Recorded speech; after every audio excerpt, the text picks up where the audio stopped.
अच्छा, आज हम जो है वो करेंगे क्वार्टाइल्स के बारे में, ठीक है? एक मिनट। कल के मुतालिक कोई आपको कोई क्वेश्चन हो? सबने किए?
आवाज तो मैंने चेक की है दोबारा। अ, आवाज का तो यहाँ से कोई इशू नहीं है, कनेक्ट है। पता नहीं आपको क्यों नहीं आ रही है आवाज।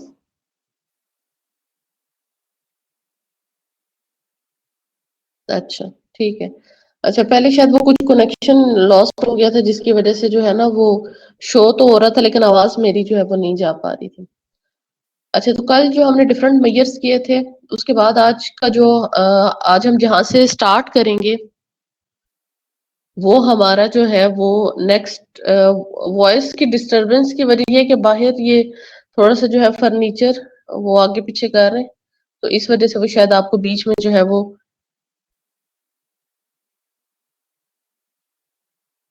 अच्छा,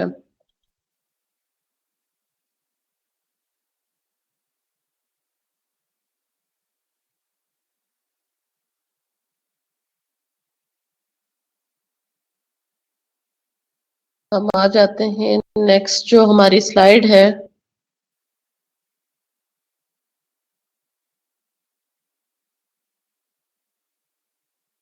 मीन भी हो गया था हमारा, ज्योमेट्रिक मीन भी हो गया था, हार्मोनिक मीन भी। और अच्छा, जिनको नोट्स नहीं मिले हैं और वो कह रहे हैं वो अपना जो ईमेल एड्रेस है ना वो ऊपर शेयर्ड नोट्स में जो है वहां पर लिख दें। ठीक है, तो मैं जो है वो उनको भेज दूंगी। ठीक है। अच्छा, मीडियन हमने कल किया था और मीडियन में हमने देखा था कि हमारे पास अनग्रुप डाटा के लिए भी हमारे पास दो फॉर्मूलाज थे, एक था फॉर इवन एन और एक था हमारे पास ऑड एन के लिए। यानी जब आपके पास ऑड होगा तब आप कैसे करेंगे और जब आपके पास इवन होगा तब आप कैसे करेंगे। ठीक है, तो उसके लिए सबसे पहले जो है हमने देखा, हमने यार ग्रुप डाटा के लिए और फिर हमने डिस्क्रीट ग्रुप डाटा की भी एक एग्जांपल की थी कि जिसमें हमारे पास एक्स के साथ क्लासेस नहीं थी, जस्ट एक्स और एफ था। ठीक है। अच्छा, अब यहाँ पर आपके पास जो है वो नेक्स्ट हमारे पास कुछ ऐसे मैयर्स होते हैं।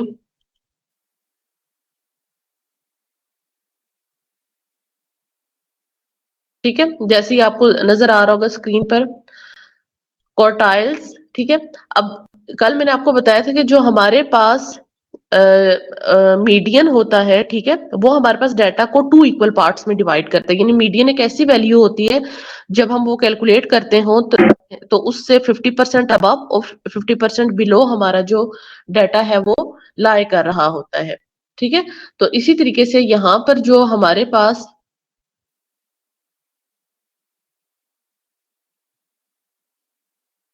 अच्छा, जिनको अभी भी वो वॉइस का वो इशू है तो वो दोबारा से जो है वो रिज्वाइन कर लें। ठीक है, तो बेसिकली हमारे पास मीडियन की तरह के ही, यानी जिस तरह से मीडियन डाटा को टू इक्वल पार्ट्स में डिवाइड करता है इसी तरीके से हमारे पास दो तीन मेयर्स और हैं जिनको हम कहते हैं क्वार्टाइल्स, डिसाइल्स और परसेंटाइल्स। ठीक है, जो क्वार्टाइल है ये हमारे पास डाटा को फोर इक्वल पार्ट्स में डिवाइड करता है। जैसे क्वार्टर, हम कहते हैं ना कि हमारे पास जो डाटा है वो क्वार्टरली है, यानी एक हर एक ईयर में अगर हम कहते हैं कि हमारे पास क्वार्टरली डाटा है मतलब हमारे पास फोर टाइम्स वो डाटा है। ठीक है, यानी आफ्टर थ्री थ्री मंथ्स हमने वो डाटा कलेक्ट किया हुआ है। तो यानी किसी भी चीज के अगर आप फोर पार्ट्स कर दो तो उसको कहते हैं कि ये जैसे हम कहते हैं वन क्वार्टर है, मतलब एक ऐसी चीज कि जिसके फोर पार्ट्स है और उसमें से आप उसको कह रहे हैं कि इसका वन बाय फोर्थ है ये। ठीक है, तो बेसिकली जो आपके पास क्वार्टाइल्स हैं ये डाटा को फोर इक्वल पार्ट्स में डिवाइड कर देते हैं और इनको हम डिनोट करते हैं Q1, Q2।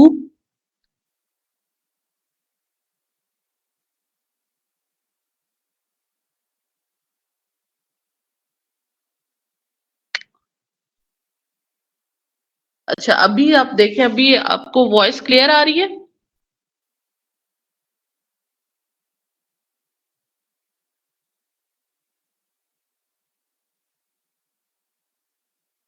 अब जिनको कुछ को आ रही है कुछ को नहीं आ रही है, तो अब इसका क्या हो सकता है, जिनको नहीं आ रही है हो सकता है उनका अपनी तरफ कोई इशू हो। ठीक है, क्योंकि अगर इसी में वो रहे तो फिर तो ये टाइम इसी तरह गुजर जाएगा, मैं आपको पढ़ाऊंगी कैसे। ठीक है, बार बार आप लोग, वो कोई कह रहा है कि हमें आवाज आ रही है, क्लियर है, कोई कह रही है हमें नहीं आ रही है। अच्छा, तो मैं बता रही थी कि कल जिस तरह हमने मीडियन किया, मीडियन डाटा को टू इक्वल पार्ट्स में डिवाइड करता है, तो इसी तरीके से जो हमारे पास डिसाइल है, क्वार्टाइल्स हैं, डिसाइल्स हैं और परसेंटाइल्स हैं, ये भी हमारे पास डाटा को टू इक्वल पार्ट्स में डिवाइड करते हैं। ठीक है, सॉरी, टू इक्वल पार्ट्स में नहीं, डिफरेंट इक्वल पार्ट्स में डिवाइड करते हैं। क्वार्टाइल जो है वो फोर इक्वल पार्ट्स में डिवाइड करता है, आपको नजर भी आ रहा होगा। When the observations are arranged in increasing order, then the values that divides the whole data into four equal parts. ठीक है, इसी तरीके से हमारे पास डिसाइल्स जो हैं वो हमारे पास डाटा को 10 इक्वल पार्ट्स में डिवाइड करते हैं, और इनको हम कहते हैं D1 D2 up to D9। ठीक है, मैंने आपको कल नोट्स इसीलिए दिए थे कि ताकि आप कल जो है वो आगे भी थोड़ा सा रीड करके आए। ठीक है, फिर हमारे पास नेक्स्ट आ जाता है परसेंटाइल्स। एक मिनट, स्लाइड में देख लो, सबको नजर आ रही है? ठीक है, फिर हमारे पास आ जाते हैं percentiles. Percentiles when the observations are arranged in increasing order, then the values that divide the whole data into 100 equal parts। ठीक है, तो परसेंटाइल्स हमारे पास परसेंट से निकला है, परसेंटेज, जैसे परसेंटेज हमारे पास 100 होती है, सिमिलरली हमारे पास जो परसेंटाइल्स हैं ये भी डाटा को 100 इक्वल पार्ट्स में डिवाइड करते हैं। ठीक है, तो ये वाले मैयर है। नेक्स्ट में हम देखते हैं कि how to calculate these measures. ठीक है, आपके पास उसी तरीके से टेबल है। ठीक है, और हर एक का group data, sorry, ungroup data के लिए और डिस्क्रीट ग्रुप डाटा के लिए, दोनों के लिए फॉर्मूला गिवन है।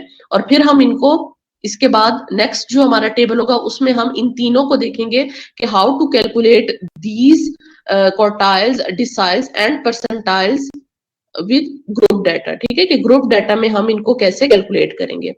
एग्जाम्पल पे आ जाते हैं, फार्मूले लिखे हुए। ठीक है, अब हर एक के डिनोमिनेटर में देखें, क्यू का जो है Q1 Q2 और Q3 होता है। ठीक है, ये जो लिखा हुआ है ना, J वेरीज 1 2 3, फर्स्ट वाले में आपको नजर आ रहा है ना, क्वार्टाइल के नीचे क्या लिखा हुआ है, J इज इक्वल टू 1 2 3। ठीक है, तो उसमें हमारे पास जो है, क्योंकि क्वार्टाइल्स हमारे पास कितने होते हैं, 3 होते हैं, लेकिन डाटा को कितने पार्ट्स में डिवाइड करते हैं, फोर इक्वल पार्ट्स में डिवाइड करते हैं। तो इसलिए सबसे पहले हम क्या करेंगे कि हमारे पास जो Q1 है, वो हम इसमें उसको हम क्या करेंगे कि जो हमारे पास Q1 होगा वो हमारे पास आ जाएगा साइज ऑफ 1, यानी J की जगह क्या हो जाएगा, 1 आ जाएगा। इस फार्मूले में पुट कर देंगे n+1/4। इसी तरह से अगर हमारे पास Q2 होगा, बेसिकली Q2 हमारे पास क्या है, Q2 हमारे पास मीडियन है। ठीक है, तो वो हमारे पास कैसे आ जाएगा, यानी 2 × n+1/4। ठीक है, तो इस तरीके से हम Q2 Q3 फाइंड आउट करेंगे। सिमिलरली डिसाइल्स हमारे पास टोटल कितने होते हैं, D1 से लेकर D9 तक होते हैं, क्योंकि आपको J की वेरिएशन नजर आ रही होगी। J वेरी कर रहा है 1 2 3 अप टू 9 तक। ठीक है, तो इसका फार्मूले में भी इसी तरह J की जगह 1 पुट करेंगे, D1 का फार्मूला बन जाएगा। J की जगह 2 पुट करेंगे तो D2 का फार्मूला बन जाएगा। J की जगह 3 पुट करेंगे तो D3 के। इसी तरह से डिसाइल्स कितने होते हैं, D1 से लेकर D9 तक, और डाटा को 10 इक्वल पार्ट्स में डिवाइड करते हैं। सिमिलरली परसेंटाइल्स, परसेंटाइल्स जो है वो P1 से लेकर P99 तक होते हैं, क्योंकि इनमें भी J की वेरिएशन कहां से है, 1 से लेकर 99 तक है। ठीक है, और इसमें भी J की जगह 1 पुट करोगे तो P1 का फार्मूला आ जाएगा, और J की जगह 2 पुट करोगे तो P2 का, सिमिलरली अप टू P99। अब नीचे एग्जाम्पल में इसने वही डाटा दिया हुआ है आपको कि एक्सक्यूज मी, जो आपके पास डाटा है वहां पर आपके पास जो कैलकुलेशन हो रही है फॉर अनग्रुप डाटा के, कैसे इसने जो है वो इनको कैलकुलेट किया हुआ है। अब यहाँ पर वो आपको एग्जांपल के तौर पर जो है वो Q1 कैलकुलेट करके बता रहे हैं। तो पहला स्टेप वही है, आपने ये देखना है कि इवन है या आपके पास ऑड है। ठीक है, क्योंकि इवन के लिए इसका डिफरेंट फॉर्मूला हो जाएगा और ऑड के लिए इसका डिफरेंट हो जाएगा। ठीक है, तो ये आप लोग देख लीजिएगा कि कैसे सारी की सारी इसने कैलकुलेशन की हुई है, क्योंकि कल हमने काफी डिटेल से इसको डिस्कस किया था।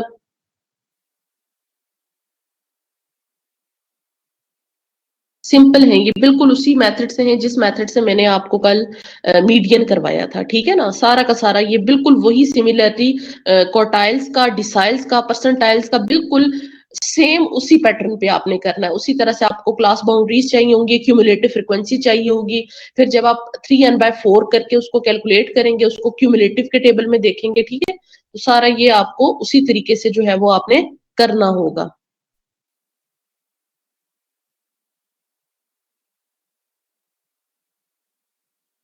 अच्छा, अब हमारे पास जो है वो ये इसकी कैलकुलेशन है, ठीक है। ये सारी की सारी कैलकुलेशंस आपने देखनी है, सॉल्व्ड एग्जांपल्स हैं। और फिर ये इसने क्या फाइंड आउट किया हुआ है, Q1 Q2 Q3 के बाद फिर इसने अब डिसाइल्स की बारी आ गई, ठीक है। डिसाइल्स इसने फाइंड आउट किए हुए हैं।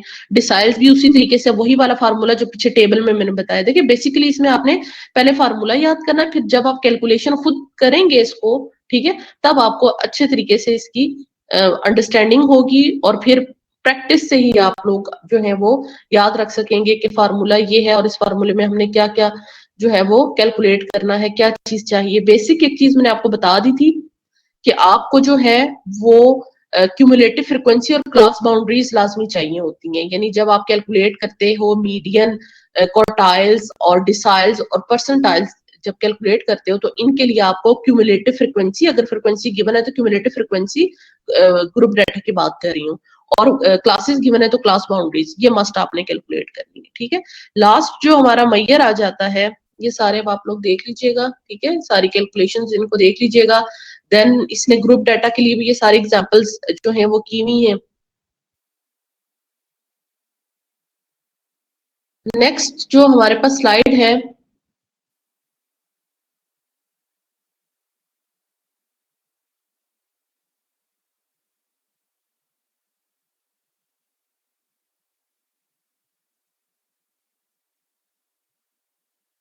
अच्छा, अब इसमें देखिए ऊपर क्या दिया हुआ है, हेडिंग क्या है कि आपके पास जो है वो कॉन्टिन्यूस ग्रुप डाटा है, ठीक है, कॉन्टिन्यूस ग्रुप डाटा है।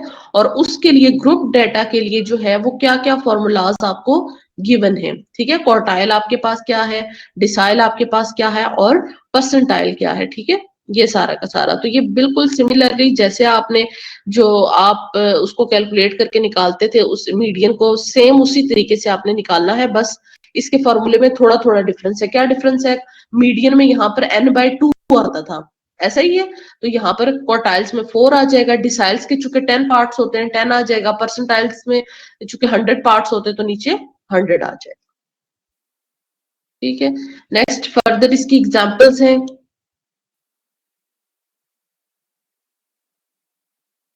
अभी इसका मैं आपको क्लास में अभी इसका मैं क्वेश्चन दूंगी और आपने मुझे भी सॉल्व करके दिखाना होगा, ठीक है। जो ईमेल एड्रेस में इधर लिख दूंगी और मुझे आप लोगों ने उस क्वेश्चन की पिक्चर बना के मुझे भी सेंड करनी होगी, तो फिर उसको जो है मैं उसकी जो है वो अटेंडेंस आज की लगेगी, ठीक है, ताकि मुझे पता चले कि आप लोग साथ साथ जो है वो क्वेश्चन कर रहे भी हैं, प्रैक्टिस कर रहे हैं कि नहीं कर रहे, ठीक है। अच्छा,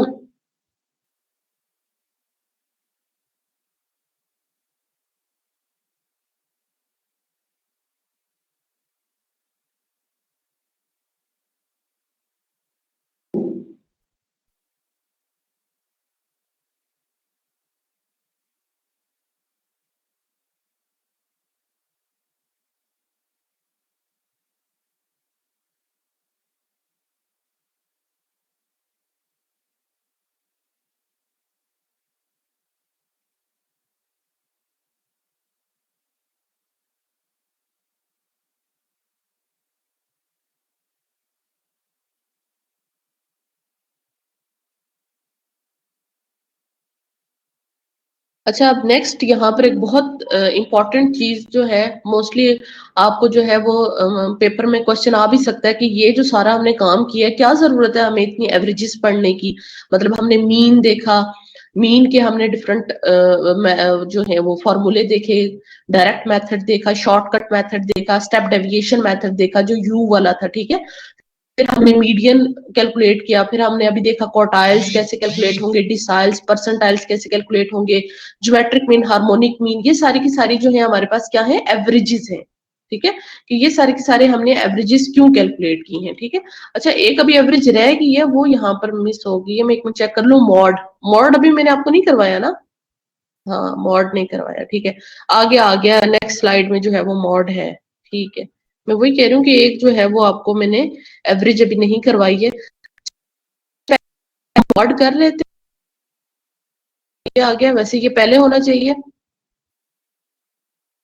तो हम जो है वो पहले मॉड देख लेते हैं, उसके बाद हम इसके जो है वो एवरेजेस और ये इनके सॉरी डिसएडवांटेजेस और एडवांटेजेस देख लेते हैं कि हमारे पास यूजेस क्या क्या हैं इसके। ठीक है, नेक्स्ट स्लाइड पर आ जाए, फिर उसके बाद मैं प्रीवियस वाली आपको जो है वो बता दूंगी।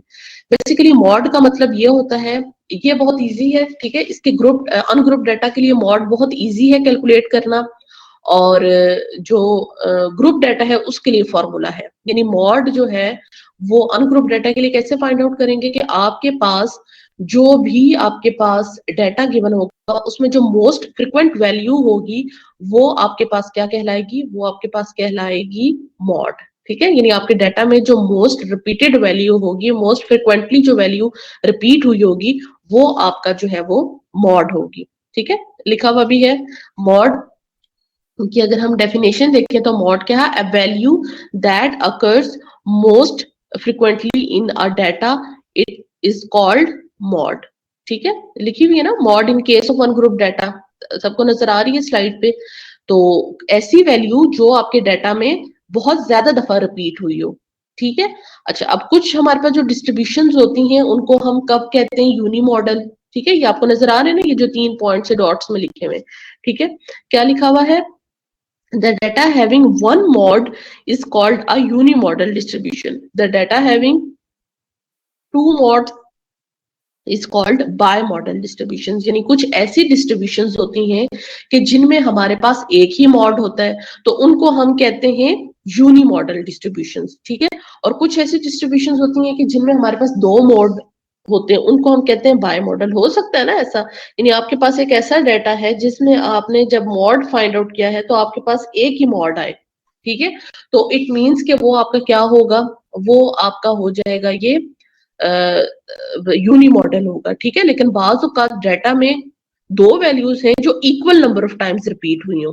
ठीक है, यानी दो ऐसी वैल्यूज हैं कि दोनों की दोनों equal number of times repeat हो, तो इट मींस कि हम उनको क्या कहेंगे, हम उनको कहेंगे उस डाटा को कि बाय मॉडल डिस्ट्रीब्यूशन डाटा है। ठीक है, और कुछ डाटा में जो है वो मोर देन 2 मोड्स भी हो सकते हैं, तो उसको हम कहेंगे मल्टी मॉडल डिस्ट्रीब्यूशंस। ठीक है, नेक्स्ट में हम जो है वो न्यूमेरिकल एग्जांपल देखते हैं कि ग्रुप डाटा के लिए मॉड कैसे आप लोग फाइंड आउट करोगे। ठीक है, कि जिसमें आपको फ्रीक्वेंसी गिवन होगी, उसके लिए आप जो है वो कैसे फाइंड आउट करेंगे।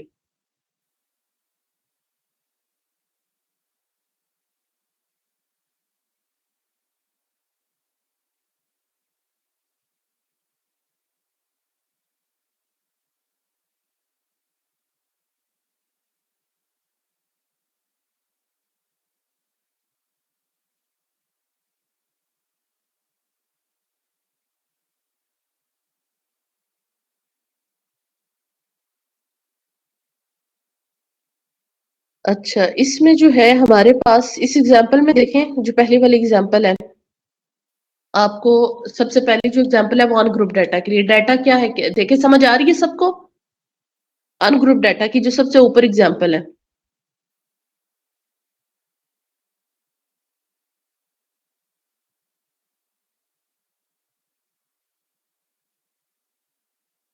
कि जब आपके पास जो है देखें डाटा क्या है, 238463253, सबसे ज्यादा दफा इसमें क्या रिपीट हो रहा है, 3 रिपीट हो रहा है ना, तो मॉड क्या होगा, 3 होगा। ठीक है, बस ये इजी सा है। ठीक है, इसी तरीके से है मॉड डिस्क्रीट ग्रुप डाटा में, यानी जब सिर्फ एक्स दिया हो और एफ दिया हो, इसमें भी बहुत आसान है। इसमें इस तरह से आसान है, आपने जब फ्रिक्वेंसी दी गई होगी और जस्ट आपको एक्स दिया गया होगा, तो आप देखेंगे कि इसमें किस क्लास की फ्रिक्वेंसी सबसे ज्यादा है, किसकी फ्रिक्वेंसी सबसे ज्यादा है, ये जिसमें नंबर ऑफ असिस्टेंट्स और फ्रिक्वेंसी दी हुई है, जरा मुझे बताएं इसमें किसकी फ्रिक्वेंसी सबसे ज्यादा है, किस एक्स के अगेंस्ट, 4 के अगेंस्ट है, क्या फ्रिक्वेंसी है, 10 है। ऐसे ही है ना, ये जो 10 फ्रिक्वेंसी है ये हाईएस्ट है, लेकिन किस एक्स की वैल्यू के अगेंस्ट है, 4 के। तो इट मींस कि your mode is equal to 4। ठीक है, देखिए कितना इजी है मॉड। ठीक है, अनग्रुप डाटा के लिए तो आपको कोई भी फार्मूला इसका याद नहीं करना पड़ेगा। ठीक है, जस्ट आप देखोगे कि कौन सी वैल्यू सबसे ज्यादा दफा रिपीट हुई है, वो मोड होगी। और अगर डिस्क्रीट ग्रुप डाटा होगा, यानी जिसमें सिर्फ एक्स की वैल्यूज और फ्रिक्वेंसी दी गई होगी, जैसे ये सेकंड एग्जांपल है, तो उसमें हाईएस्ट फ्रिक्वेंसी वाली वाली जो एक्स की वैल्यू होगी वो आपके पास मोड होगी। ठीक है, अच्छा अब नीचे जरा आ जाए, जरा ग्रुप डाटा की तरफ हम देख लें, ग्रुप डाटा में कैसे करेंगे। अब ग्रुप डाटा को करने के लिए यहाँ पर दोबारा से ये मैं आपको इसलिए हर दफा बताती हूँ कि एक दो चीजें ये आपको फिंगर टिप्स पे हो, कि आपको पता हो जब पेपर में क्वेश्चन आए, मीडियन का आ जाए क्वेश्चन या मॉड का आ जाए, तो आपको पता हो कि हमने क्यूमुलेटिव फ्रिक्वेंसी भी पहले कैलकुलेट करनी है, हमें क्लास बाउंड्रीज भी चाहिए। ठीक है, तो ताकि आप लोग जो है वो क्लासेस के साथ और मिड पॉइंट्स और फ्रीक्वेंसी के साथ क्यूमुलेटिव फ्रीक्वेंसी और क्लास बाउंड्रीज भी कैलकुलेट कर लो। ठीक है, क्लास बाउंड्रीज मैंने कल आपको बताई थी कैसे कैलकुलेट होंगी। आपने जो क्लासेस आपको गिवन होंगी उसकी जो आपके पास होगी क्या कहते हैं लोअर क्लास लिमिट, उसमें 0.5 को माइनस करोगे और अपर क्लास लिमिट में 0.5 को ऐड करोगे। ठीक हो गया, क्लास बाउंड्रीज इस तरीके से आपके पास आ जाएंगी। और जो आपके मिड पॉइंट्स होंगे, मिड पॉइंट्स कैसे आएंगे कि दोनों जो क्लास की बाउंड्रीज है, लोअर क्लास बाउंड्री और अपर क्लास बाउंड्री जो है हमारे पास, उनको ऐड करके टू पर डिवाइड करते हैं तो वो मिड पॉइंट आ जाते हैं। ठीक है, इसी तरीके से फ्रिक्वेंसी आपके पास ऑलरेडी गिवन होगी क्वेश्चन में, और क्यूमुलेटिव का भी मैंने कल आपको बताया था कि how to calculate cumulative frequency, कैसे कैलकुलेट करते क्यूमुलेटिव। बताइए।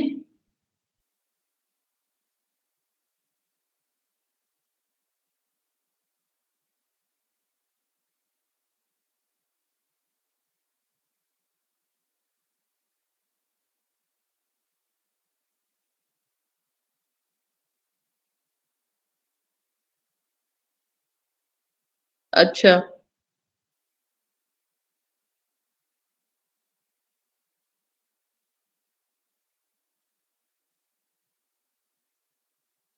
ठीक। जी, मैं आप लोगों से क्वेश्चन पूछ रही हूँ, कोई आंसर नहीं वो कर रहा। ठीक है, हाँ जी, कुछ बच्चे कर रहे हैं। अच्छा, जो आपके पास क्यूमुलेटिव फ्रीक्वेंसी होगी, वो आपके पास हर क्लास की जो फ्रीक्वेंसी है उसमें प्रीवियस क्यूमुलेटिव को ऐड करते चले जाएंगे। ठीक है, तो इससे हमारे पास क्या बन जाएगी, क्यूमुलेटिव फ्रीक्वेंसी। ठीक है, आप लोग करेंगे नहीं ना, तो ये फिर स्टैटिस्टिक्स का सब्जेक्ट है, ये आप लोगों से नहीं होगा। ठीक है, तो जब तक करेंगे नहीं क्वेश्चंस को, तो तब तक आप लोग जो है वो, इतना मुश्किल नहीं है ये। ठीक है, थोड़ी सी एफर्ट आपको जो है वो करनी पड़ेगी, तो तभी आपसे जो है वो होगा। अभी मैं आप लोगों को क्वेश्चन दूंगी सबको। ठीक है, और वो फिर आपने जो है वो मुझे करके दिखाना है।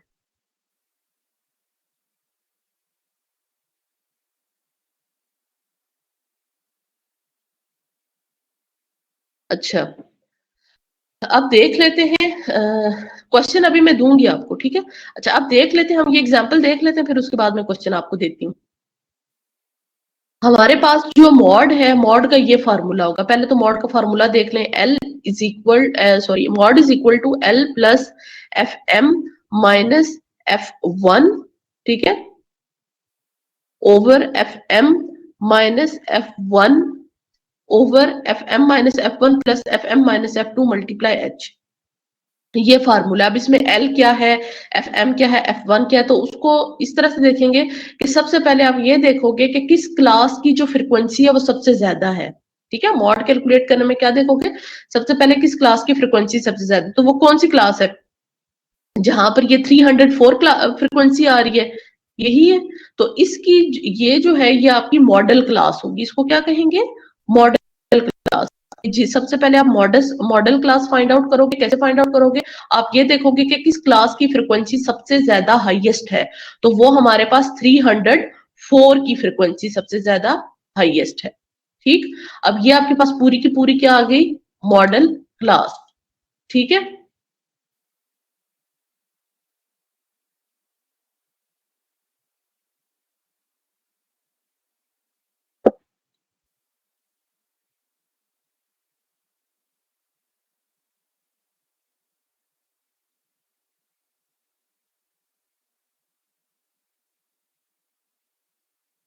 ठीक हो गया।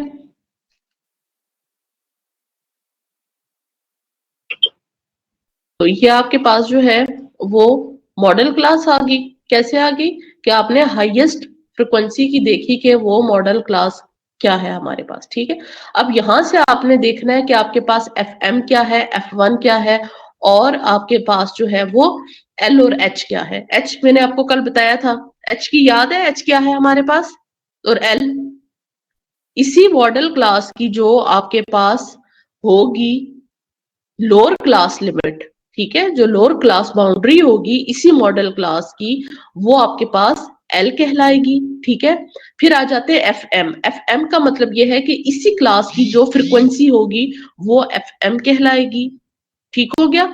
और इसी क्लास की जो आपके पास प्रीवियस फ्रिक्वेंसी होगी क्यूमुलेटिव फ्रिक्वेंसी, ठीक है। इस चीज का ध्यान में रखना है कि जो क्यूमुलेटिव फ्रिक्वेंसी होगी वो F1 होगी, और जो F2 होगी वो इस मॉडल क्लास से जो अगली वाली क्लास की क्यूमुलेटिव फ्रिक्वेंसी है वो F2 हो जाएगी, ठीक है, यानी FM माइनस F1, ठीक है।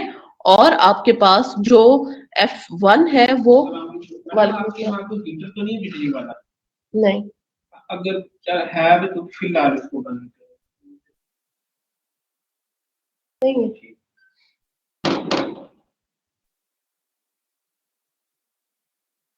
तो यहां पर आपके पास क्या होगा कि आप जो है वो इसको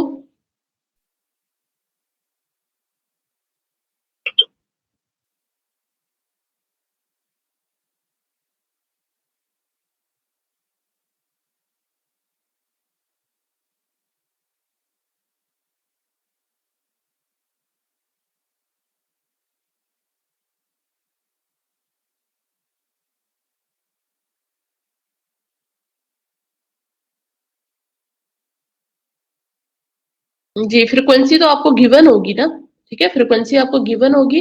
एफएम जो है वो मैं दोबारा से बता रही हूँ, एल जो है वो लोअर क्लास बाउंड्री होगी मॉडल क्लास की, एफ एम जो है वो उसी मॉडल क्लास की फ्रिक्वेंसी होगी, ठीक है। और एफ वन और एफ टू उससे पिछली क्लास की फ्रिक्वेंसी होगी, ठीक है, एफ वन और एफ टू से नेक्स्ट क्लास की फ्रिक्वेंसी होगी, ठीक है। तो बस सारी वैल्यूज आपने पुट करनी है फॉर्मूले के अंदर। और एच जो है वो आपका क्लास इंटरवल है, मैंने कल आपको बताया था कि एच जो है वो क्लास इंटरवल है, यानी आपकी जो क्लासेस हैं उनमें कितने कितने का गैप है, ठीक है। तो इसको पुट करेंगे, पुट करके आप लोगों ने जो है वो कैलकुलेट करना है, ठीक है। अच्छा, अब हम थोड़ी सी जो है वो इसमें आ जाते हैं कि इसके क्या क्या मेरिट्स और डीमेरिट्स हैं, ठीक है। अब जैसे ये क्वेश्चन अक्सर जो है वो पेपर में आ भी जाता है, ठीक है, कि what is major of location. एक मिनट,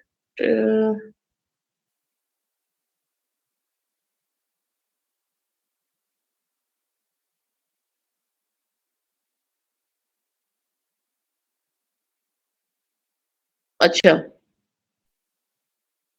आपके पास जो है वो समटाइम्स आपको मतलब आपने ये सारे के सारे किया, अब आपका टॉपिक जो है यहाँ पर एंड हो गया है। थोड़ी सी थ्योरेटिकल इसमें एक दो चीजें हैं वो मैं बता देती हूँ, ठीक है, ताकि आपके माइंड में रहे और अगर पेपर में इस तरह का कोई क्वेश्चन आ जाए, क्योंकि आप लोगों ने असाइनमेंट में भी देखा होगा, ठीक है, थ्योरी का एक एक क्वेश्चन एक एक पार्ट दिया होता है हर न्यूमेरिकल के साथ, मोस्टली न्यूमेरिकल्स के साथ, जरूरी नहीं है हर एक के साथ ही, लेकिन कुछ ना कुछ थ्योरेटिकल पार्ट होता है। थ्योरेटिकल पार्ट बेसिकली आपका कॉन्सेप्ट देखा जाता है, मतलब आपने फार्मूले का तो चलो ठीक है, मोस्टली स्टूडेंट्स रट्टा मार लेते हैं, फार्मूला ये है हमारे पास, ठीक है, हमने इस तरह से फिर क्यूमुलेटिव फ्रीक्वेंसी निकालनी है, हमने इस तरीके से जो है वो इसका निकालना है, क्या कहते हैं, मीन हमने इस तरह फाइंड आउट कर लिया, मीडियन का फार्मूला आप याद कर लेते हैं, मीडियन को कैलकुलेट करना सीख लेते हैं, मॉड को, अच्छी बात है, वो आना भी चाहिए, लेकिन थोड़ा सा जो है वो आपको इसकी लॉजिक भी पता होनी चाहिए कि हम क्यों फाइंड आउट करते हैं, किस तरह का डाटा होता है, हम उसमें हम क्या चीज जो है वो फाइंड आउट करते हैं और क्यों करते हैं, और किस चीज को जो है हम ज्यादा, कौन सा मैयर ऐसा है उसको हम ज्यादा प्रेफरेंस देते हैं, ठीक है। तो ये कुछ चीजें हैं जो कि आप लोगों को पता होनी चाहिए। अब सबसे पहले यहाँ पर क्या है, what is a measure of location, what is purpose served by it, what are its desirable qualities. Measure of location, a central value that repeats the whole data is called an average. Since average is a value usually somewhere in the center and represents the entire data set, therefore is called measure of central tendency. Measures of central tendency indicates the location of the general position of the data on the x-axis. Therefore, it is also known as a measure of location or position. ठीक है।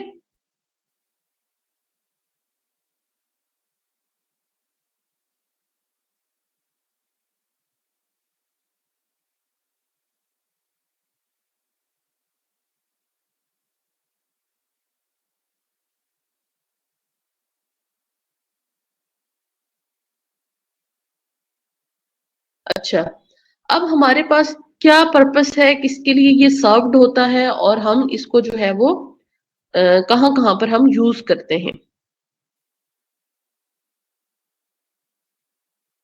ठीक है? सबसे पहले हमारे पास इसके जो different purpose है या ऑब्जेक्टिव है वो हमारे पास क्या होते हैं, it removes all the necessary details of the data and gives a concise picture of the huge data. मैंने कल भी आपको बताया था, कल नहीं सॉरी परसों के लेक्चर में जब हमने फर्स्ट लेक्चर किया था तो मैंने बताया था कि जब हमारे पास डाटा आ जाता है तो हम उसको प्रेजेंट करते हैं, हम उसको ग्राफ्स की सूरत में जो है उसकी प्रेजेंटेशन देते हैं, हम टेबल्स बनाते हैं, ठीक है, स्टैटिस्टिकल टेबल बनाते हैं और उनकी प्रेजेंटेशन देते हैं। लेकिन आपके पास जो है जो मैयर्स हैं वो हमारे पास किस काम आते हैं, वो हमारे पास इस काम आते हैं कि आपके पास एक ह्यूज डाटा है, ठीक है, कई थाउजेंड्स का डाटा है, लेकिन आप उसको जस्ट एक सिंगल वैल्यू से रिप्रेजेंट कर देते हो, ऐसा है ना। यानी आप जो है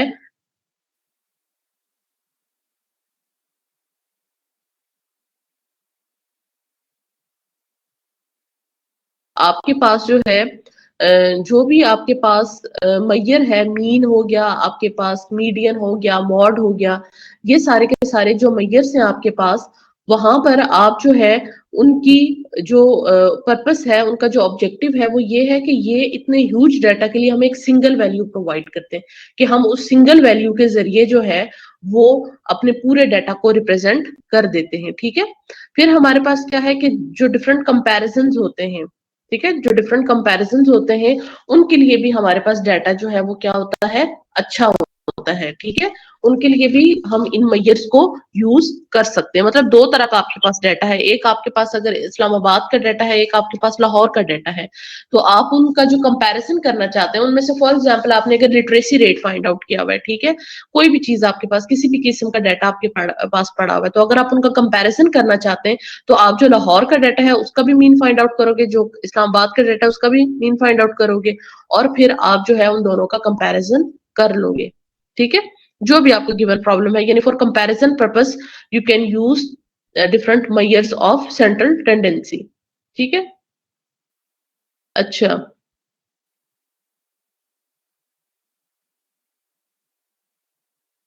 अब हमारे पास जो है वो एक एवरेज की सारी जो आप लोगों ने पढ़ी है ये एवरेजेस हैं, ठीक है। अब इन एवरेजेस में से हमारे पास कौन सी ऐसी एवरेज है या जो बहुत सूटेबल या गुड है, ठीक है, यानी उसकी क्या क्या जो है वो डिजायरेबल क्वालिटीज हमारी एवरेज में होनी चाहिए कि अगर वो क्वालिटीज उसमें होंगी तो हम कहेंगे कि हमारे पास जो है वो ये एवरेज जो है वो बहुत अच्छी है, ठीक है, या गुड एवरेज की कैटेगरी में आती है। तो सबसे पहले तो है कि इट इज मैथमेटिकली डिफाइंड, यानी उसका फार्मूला ऐसा हो कि वो इतना कॉम्प्लिकेटेड ना हो और आपको समझ आ जाए, ठीक है, यानी उसमें हर चीज क्या हो, डिफाइंड हो। जैसे हमने मीडियन का फार्मूला किया, हमें पता था एन क्या है, ठीक है, उसका पूरी फ्रीक्वेंसी का टोटल है, हमें पता था सी क्या है, सी हमारे पास क्यूमुलेटिव फ्रीक्वेंसी थी, हमें पता था एच क्या है, एच हमारा क्लास इंटरवल है, तो मैथमेटिकली डिफाइन हो, यानी उसमें जो जो टर्म्स जो जो आप यूज कर रहे हैं वो सारे के सारे क्या हो, डिफाइंड हो। फिर वो है सेकंड, इसकी जो क्वालिटी होनी चाहिए, जो डिजायरेबल क्वालिटी है उस एवरेज की, वो ये है it utilises all the observations. अब आपने जितने भी पढ़े हैं वो सारे के सारे उनकी सारी ऑब्जर्वेशंस को क्या करते हैं, यूज करते हैं, ठीक है ना। तो इसलिए वो भी गुड एवरेज होगी। It is not much affected by the extreme values. Extreme values का मतलब क्या होता है कि अगर आपके पास जो है आपके पास डाटा है और डाटा की मोस्टली वैल्यूज जो है वो 30 और 40 के राउंड अबाउट है, लेकिन उनमें से दो तीन वैल्यूज हैं 90 और 150 हैं, तो वो क्या कहलाएंगी, एक्सट्रीम वैल्यूज कहलाएंगी।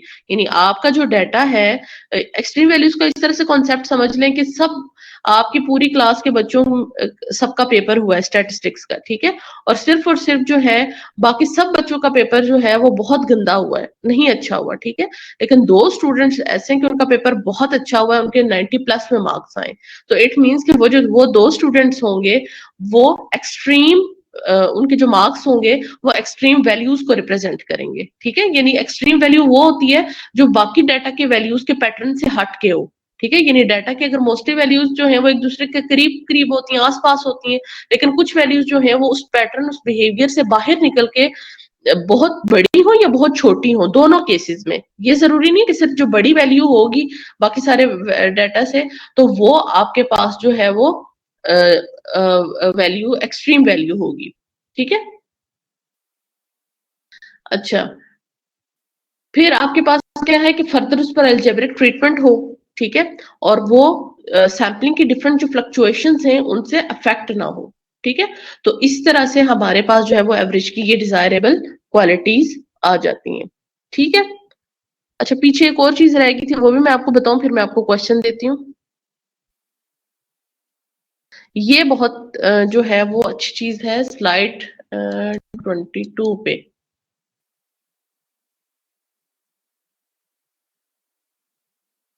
अच्छा, ये है uses of average in different situations. ठीक है। अच्छा, और जो लेक्चर पे आप लोग तवज्जो दें, आपस में आप लोगों की जो है ना वो,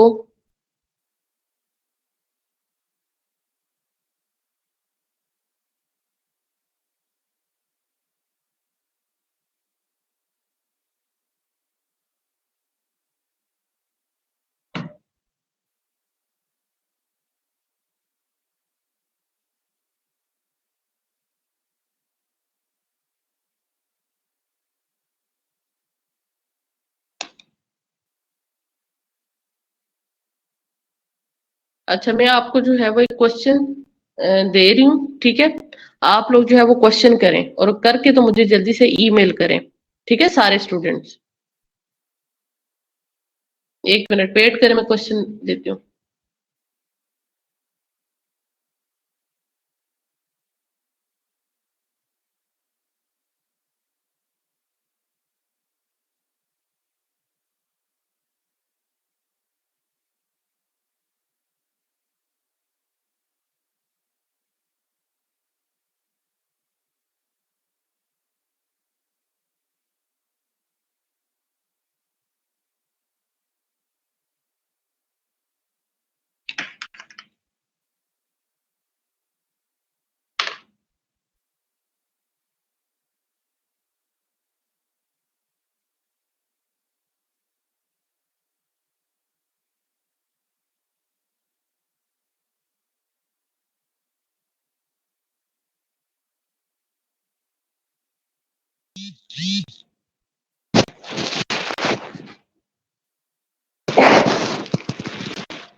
अच्छा, ये जो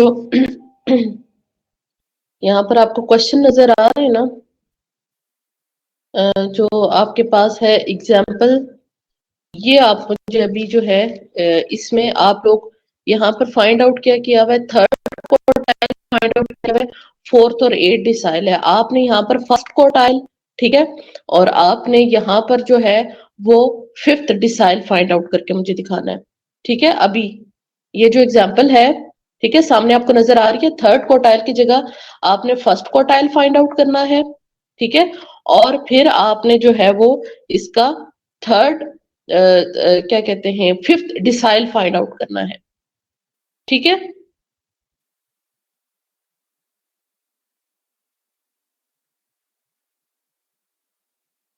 जल्दी से ये क्वेश्चन करें, जस्ट 5 मिनट्स है आपके पास।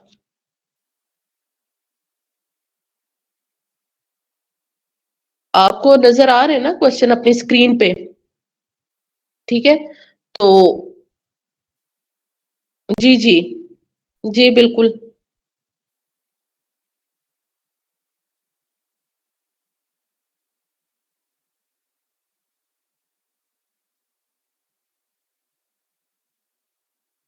Q1 एंड D5, ठीक है, इन क्वेश्चंस में Q1 और D5 फाइंड आउट करें।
ले याद करो।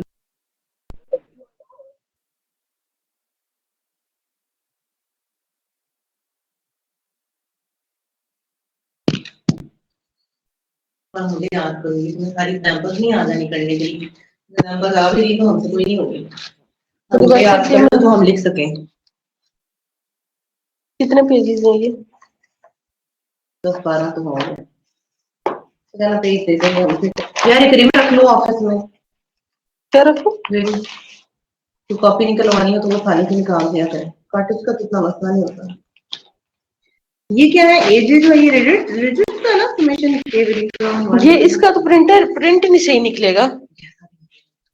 कॉपियर होता तो मैं उसका रजिस्टर भी कॉपी करा लेती। मैंने कहा लेके आना, तुम्हारा कैटेगोरिकल और प्रोबेबिलिटी दोनों का रजिस्टर कॉपी कराएंगे हम। किधर इतनी मगजमारी करेंगे?